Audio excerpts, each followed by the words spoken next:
चिरौन, क्या आपने इस शब्द को, इस नाम को पहले कभी सुना है? हाँ, उन लोगों ने अवश्य सुना होगा जिन्होंने वेस्टर्न एस्ट्रोलॉजी में रिसर्च की है या उसे समझा है।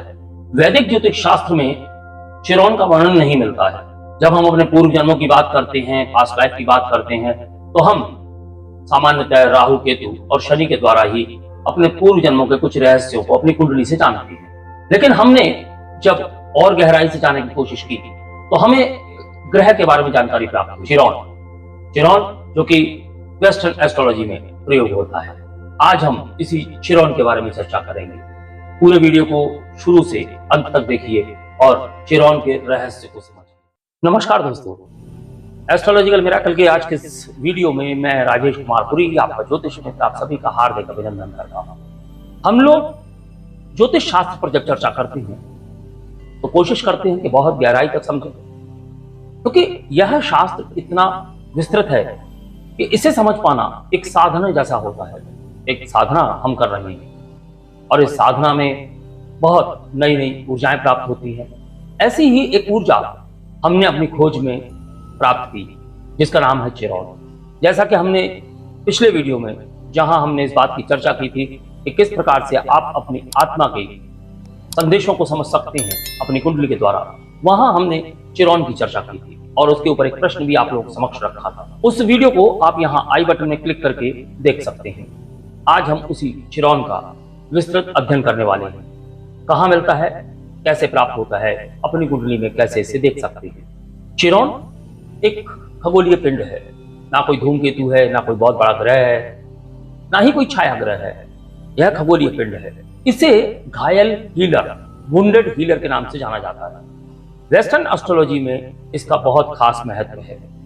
ज्योतिष शास्त्र में इसका महत्व बहुत है, लेकिन हमारे वैदिक ज्योतिष में इसे मान्यता नहीं दी गई है।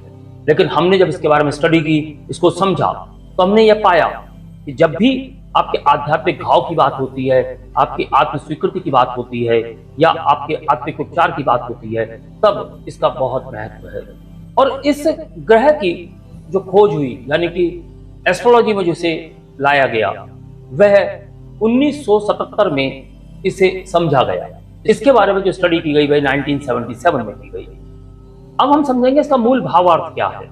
मूल भावार्थ यानी कि चिरौन हमारे चार्ट में उस जगह को दर्शाता है जहां हमें अपने जीवन में सबसे गहरा घाव मिलता है, जहां हम बार बार असफल, अधूरा या टूटा हुआ महसूस करते हैं। लेकिन यहीं से हमारी सबसे बड़ी शक्ति भी निकलती है, अगर हम इस घाव को समझें, स्वीकारें और उससे कुछ सीखें। चिरौन का यदि पौराणिक महत्व समझें, चिरौन का संबंध एक यूनानी ऋषि सदृश सेंटोर से किया जाता है। सेंटोर मतलब जिसमें आधा मानव और आधा घोड़े की बात की जाती है, तो इस प्रकार के एक ऋषि की बात यहाँ की जाती है। इसका संबंध उसी ऋषि से जोड़ा गया। वह ऋषि बहुत बड़ा ज्ञानी था, गुरु था, बहुत बड़ा हीलर था, लेकिन स्वयं एक ऐसा घाव लेकर जी रहा था जिसका वह स्वयं ही इलाज नहीं कर पाया या ठीक नहीं कर पाया। इसीलिए इसे वुंडेड हीलर कहा गया, जो दूसरों को ठीक कर सकता है लेकिन स्वयं दर्द में रहता है जब तक वह अपने दर्द को समझ ना ले।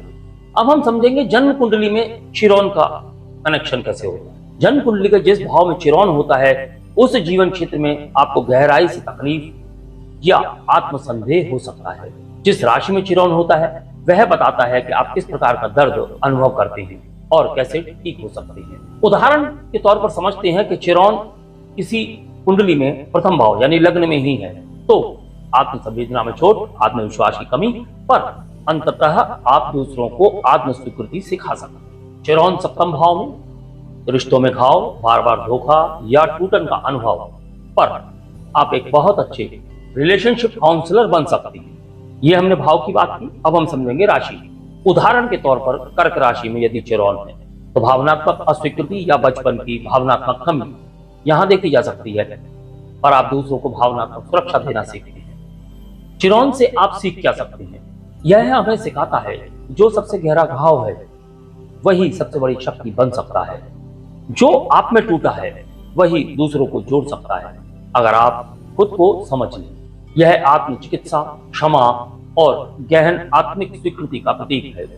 अब प्रश्न उठता है कि चिरौन को हम अपनी कुंडली में कैसे समझें, क्योंकि हम लोग जो कुंडली बनाते हैं, किसी भी ऐप से बनाते हैं, उसके अंदर हम सिर्फ और सिर्फ एक वैदिक ऐप को यूज करते हैं और उसके अंदर चिरौन का कोई वर्णन नहीं होता है। इसके लिए आपको कुछ विशेष एप्लीकेशंस हैं जिनके अंदर इसे ढूंढना पड़ेगा। वहां पर आप सिलेक्शन करेंगे, ग्रहों का सिलेक्शन करेंगे तो आपको चिरौन दिखाई देगा। उस चिरौन को आप सेलेक्ट कर देंगे तो वह चिरौन आपकी कुंडली में दिखाई देना प्रारंभ हो जाएगा। वहां से आप पहले उसे समझ लीजिए। जब आप उस कुंडली में उसे समझ लेंगे, क्योंकि वह वेस्टर्न कुंडली होगी, तो वह कुंडली आपकी वैदिक एस्ट्रोलॉजी में सीधा सीधा 23 डिग्री 40 मिनट कम करके बनाई जाएगी। यानी आपका लग्न भी 23 डिग्री 40 मिनट नीचे आएगा और आपका हर घर 23 डिग्री 40 मिनट नीचे आ जाएगा। इसी प्रकार चिरौन वहां जिस भाव जिस राशि में होगा वहां से 23 डिग्री 40 मिनट नीचे लाकर आप उसे वैदिक कुंडली में देख सकते हैं। यानी कि आप ऑनलाइन किसी भी प्लेटफॉर्म पर जाकर जो वेस्टर्न एस्ट्रोलॉजी को बताते हैं उन प्लेटफॉर्म, देखिए यहां हम किसी का नाम नहीं लेंगे, अगर आप पर्सनली पूछेंगे तो हम आपको बता देंगे, लेकिन यहां पर हम किसी भी वेबसाइट को प्रमोट नहीं कर रहे हैं। आप ऐसे किसी भी वेबसाइट जो वेस्टर्न नटल चार्ट बनाती हो वहां जाकर उसके एडवांस ऑप्शन में जाकर चिरौन को सेलेक्ट कर लेते हैं। वैसे तो यह ऑटोमेटिक होता है, लेकिन कई मामलों में ऑटोमेटिक नहीं होता है, तो वहां आप एडवांस ऑप्शन में जाकर इसे सेलेक्ट कर सकते हैं। आप चार्ट में इसे ढूंढ सकते हैं और चार्ट में ढूंढने के लिए इसका जो प्रतीक होता है वह एक चाबी की तरह होता है या फिर के लिखा मिलेगा। अब प्रश्न उठता है कि चिरौन को कुंडली में कैसे समझें, तो आपको 3 बातें इसमें नोट करनी होती है। सबसे पहले समझना है चिरौन किस राशि में है, क्योंकि यह दर्शाता है आपके दर्द का स्वभाव क्या है। फिर किस भाव में है, यह दर्शाता है कि आपका भाव जीवन के किस क्षेत्र से जुड़ा हुआ है। अगर पहले भाव की बात करेंगे, लग्न की बात करेंगे, तो आत्मविश्वास की बात कर सकते हैं। 7वें भाव की, यानी अगर हम जाया भाव की बात करेंगे तो रिश्तों की बात कर सकते हैं, और अगर दशम भाव की बात करेंगे तो हम करियर की बात कर सकते हैं। तो वह क्षेत्र आपको समझ में आ जाएगा। तीसरी महत्वपूर्ण बात यह देखनी है कि चिरौन जहां भी बैठा है वहां किन ग्रहों के साथ युद्ध है या किन ग्रहों की दृष्टि में आ रहा है। इससे पता चलता है कि यह घाव किन और ग्रहों या भावनाओं के साथ जुड़ा हुआ है। हालांकि वैदिक एस्ट्रोलॉजी में इस ग्रह का प्रयोग नहीं किया जाता है, लेकिन आजकल रहस्यात्मक ज्योतिष में इसका प्रयोग हो रहा है, यानी कि एसोटेरिक एस्ट्रोलॉजी में।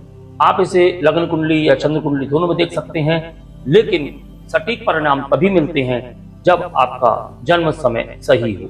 अब यहाँ एक उदाहरण से इसे समझते हैं।